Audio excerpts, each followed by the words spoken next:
how to hack your clients' thinking so you can skyrocket their results and make yourself look like an all-knowing guru. Hey, I'm Sarah from mostmotion, and I'm here with a video for every sports and fitness coach who cares about keeping their clients injury-free and doing what they can to help with the situation. So this question came about, this video came about from somebody who's in the Smart Folks Facebook group. If you're not in there yet, go to smartfolks.com. That's smartfolks.com. You can ask any questions in there. This came from a question from Mulalo. I'm hoping I'm pronouncing that right.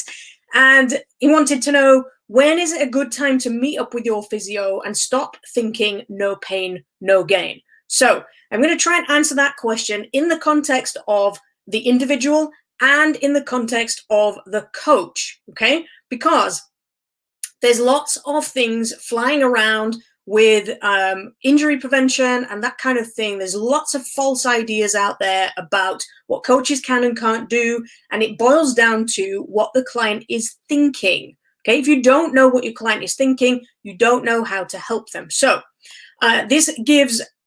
this question gives a really good insight into what your fitness clients are actually thinking, and that gives us a jumping off point so we can start and make a solution. So if we can hack what they're thinking, we can give amazing results. So the first thing we need to know is what your client is scared of and what they believe, okay? They are definitely scared of not training. Okay, there's the one thing they definitely want to do, which is why Malalo said, when can I stop thinking no pain, no gain? Because the first time they think about going to see a physio or somebody like that, then they know there's the potential that they have to stop training. They don't want to do that. They want to put it off for as long as they can. So they're also scared of unearthing a huge problem that they're going to be stuck with forever, because they think that these issues are just going to be labeled. Once they have a name for something, they believe these things stick around forever, which they don't. But clients believe that. They're frightened of unearthing these problems that they're going to have to pay for a long time and avoid training for a long time. They also believe that you are not the right person as a fitness coach to deal with that, which you're not. But there's stuff you can do.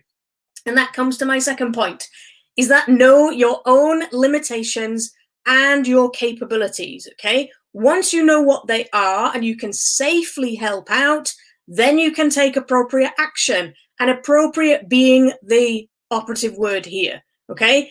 Anybody can take action, whether it's appropriate or not, depends on what you know and your approach, okay? So I'm going to try and give you an example. It's a first aid situation, okay, but it involves three people. There's me, a guy I'm going to call Bill, okay, and another guy called Johnny, okay? Now, Johnny is type 1 diabetic, okay? He's had this issue for his whole life. He's in his late 40s, and we were at a swim training session. Now, Johnny has had this problem all his life, and Bill has known him for 20 odd years, okay? Bill is the coach of the swimming session, and I was just there as a swimmer, okay? So this Johnny has been going to the swimming sessions every week for decades, and for some reason, whether he'd just not taken his insulin or something like that during the day, don't know what happened, first thing in the morning, he got out of the pool, got into the changing rooms, and I was just sitting in the cafe. People came out going, oh, I don't know if you've seen Johnny, he's acting really weird. He's just saying strange things, and he's taking ages to get changed. And when Johnny came out, the changing rooms came out into the cafe, his normally business suit, tie done up nicely, all this kind of stuff. His tie was round the back of his neck, and, you know, he's slurring his words, and his shirt was all hanging out and things like this. And I'm thinking, this looks weird. So he sat down with me and Bill at this table, and Bill is trying to respect the fact that Johnny knows his situation, he understands his condition. So he was saying to Johnny, are you okay? Johnny's going, yeah, I'm fine. He's slurring his words, he's clearly not okay, but Bill didn't want to overstep. He didn't want to infringe on the fact that Johnny knew his condition better than he did, okay? I had virtually no knowledge of type 1 diabetes. All I knew from experience of having watched somebody before is that once they're in that slide of slurring the words, their arms can do strange things, they can talk rubbish, and once they're at that point, it's a slow slide, or can be very quick, into serious problems. Okay, so I knew he needed sugar. I said to Bill, do we think we should go and get him a scone? Bill's going, no, I think he'll be fine.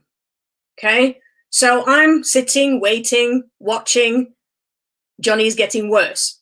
Okay, I have two options at this point. I can sit and do nothing and wait for it to get worse, in which case we might find ourselves in a very emergency situation, or I can just go and get a scone, put it in front of him, and see what happens.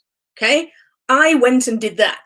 I just took the appropriate action that I could, because the other choice was to do nothing and wait for it to get worse. And exactly the same happens with your clients. Okay, when they are injured, when they have pain, we can either stand by and do nothing and wait for it to get worse and accept the fact that they say that they're fine, or we can understand our capabilities of what we can do and we can take appropriate action. Okay, if you don't know what your client's thinking, if you don't know their fears and their worries about their injuries, and you accept the fact that they're fine, you will lose them because they will end up injured. There is no situation where leaving pain alone is ever going to help. It's always going to get worse. Most sporting injuries don't come out of nowhere. They are what we call gradual onset,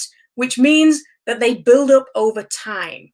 Okay, if we leave a pain that kind of comes and goes alone, it will just be there all the time. Once it's constant, then it will stop you doing one thing, and then you leave it longer, it will stop you doing something else as well, and then eventually it will stop you training altogether. This is the point where most clients have left it long enough to understand that it's not going away on its own, and that's the point that they go and seek help. Okay, but as fitness coaches, there's actually more that we can do. And if you don't know what that is, then you need to go and grab a book of my, a copy even of my free book, The Coach's Guide to Long-Term Injury Prevention Success, because it will help you understand what your capabilities are. It will help you, give you some strategies and some tips that you can apply straight away, that you can start helping your clients appropriately. That's not to say that they shouldn't go and seek help and professional physio help. Of course they should, but you are in the same position I was with the scone situation. You can either go and get it and put it in front of them, you can do something appropriate, or you can just sit back and do nothing. If you want to take appropriate action and you want to start helping your clients safely and maybe avoid the situation where they need to go and see the physio, then you need to grab a copy of the book, click the link in the description, and I will see you next time. Thanks for watching.